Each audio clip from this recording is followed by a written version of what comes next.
Le fait d'avoir des enfants en dehors du projet sportif, moi j'ai pris ça comme vraiment un point fort parce que j'ai vu les choses avec beaucoup plus de recul. Quand je rentrais à la maison, je sortais un petit peu de ce monde-là et en fait je me suis aperçue que c'était un énorme avantage par rapport à d'autres concurrentes.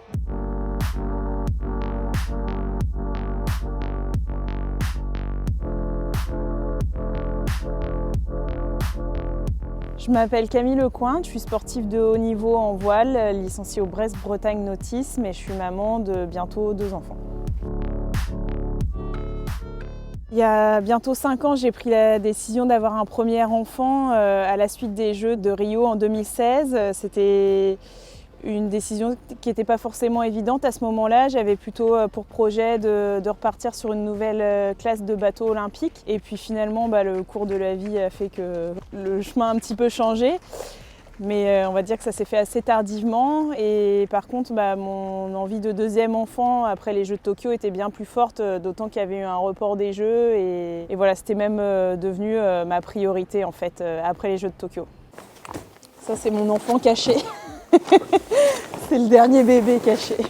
Il y a toujours des doutes qui sont toujours présents tout au long de la grossesse. En fait, c'est savoir si on va être capable de revenir au meilleur niveau à la reprise. En fait, il existe toujours des doutes. On ne sait pas comment va être notre enfant à naître. On ne sait pas si physiquement on va pouvoir se remettre de ça et si les résultats vont venir assez rapidement. Dans mon cas, en fait, on est à déjà 2 ans des JO de 2024 et c'est vrai que le temps est compté. Donc ça va obliger à avoir une reprise assez rapide. Donc effectivement, il y a toujours des doutes.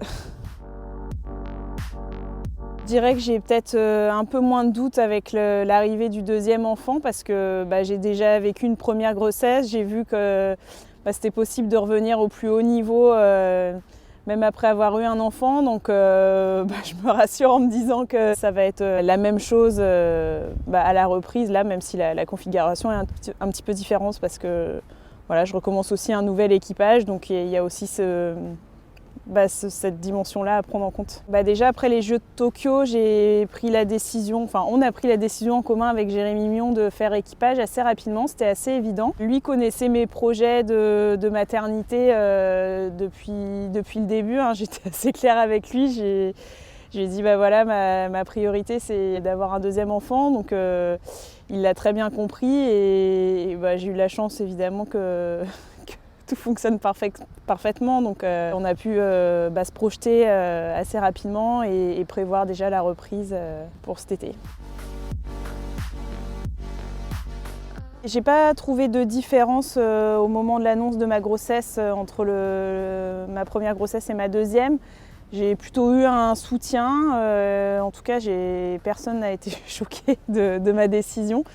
J'ai eu tout le soutien de mon entraîneur, de la fédération et j'avoue que c'est un point en moins. Les partenaires ont été aussi rapidement au courant et ça n'a pas empêché en fait, de trouver des nouveaux partenaires pour cette Olympiade. Je dirais que c'est quand même pas évident d'annoncer une grossesse à un partenaire parce que c'est vrai qu'eux nous soutiennent aussi pour l'image qu'on a lors des compétitions et effectivement on va être loin des compétitions pendant un moment, donc c'est pas évident de nous soutenir dans ces moments-là. Après c'est vrai qu'il y a peut-être certains partenaires qui peuvent aussi jouer sur le côté maman et aussi je pense que c'est une bonne opportunité pour eux de montrer que quand on revient au boulot donc dans notre pratique sportive, et même avec des enfants, en tout cas, on peut être aussi performante qu'avant en fait, et ça, le sport, c'est une bonne illustration pour ça.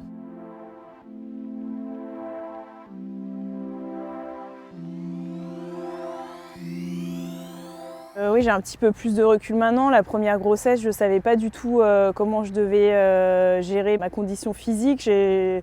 C'est vrai que j'ai un petit peu manqué de conseils aussi. J'avais du personnel médical qui me disait non, non, continue à faire ce que tu faisais, mais en fait c'était pas vraiment possible. Et puis j'en avais d'autres qui me disaient bah non, fais attention, vas-y mollo. Enfin, c'était très dur de savoir qu'est-ce qu'il fallait faire. Et pour la deuxième grossesse, j'ai su m'entourer un petit peu plus. Et puis aussi, j'avais ma propre expérience de la première grossesse. Donc ce qui compte aussi, c'est d'être bien entouré et de trouver les bonnes personnes ressources pour s'entourer. Et ça, c'est pas encore forcément évident. Il y a beaucoup de personnes ressources, on va dire, autour de Paris, l'INSEP, etc.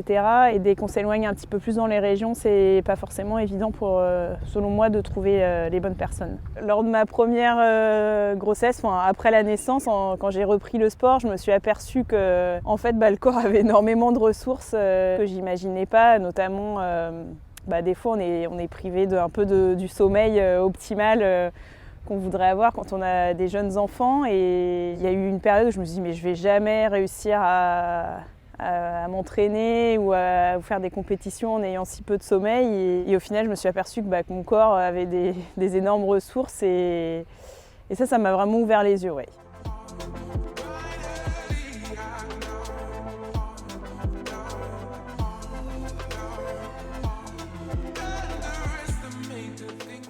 Moi, ce que je ressens personnellement, c'est que la pression, elle vient plus de moi, etc., que vraiment de mon entraîneur ou de ma fédération, on va dire. J'ai évidemment très envie de reprendre et de réussir. Donc voilà, mais en même temps, j'ai aussi très envie de prendre du temps et de m'occuper de mes enfants. Donc c'est toujours un équilibre à trouver qui n'est pas évident. Je pense que la pression du résultat elle est assez importante parce que moi j'ai envie de prouver aussi que la maternité n'empêche pas d'être performante, il faut juste s'organiser différemment. Ça demande d'être plus efficace dans ce qu'on fait, mais donc c'est plus un petit défi personnel, on va dire. Et puis après, il y a aussi autre chose, c'est que le fait d'avoir des enfants en dehors du projet sportif, moi ça m'a permis j'ai pris ça comme vraiment un point fort parce que ça m'a permis de relativiser. S'il y avait des difficultés au niveau sportif, j'ai vu les choses avec beaucoup plus de recul. Quand je rentrais à la maison, je sortais un petit peu de ce monde-là et en fait je me suis aperçue que c'était un énorme avantage par rapport à d'autres concurrentes. Je remets la couverture.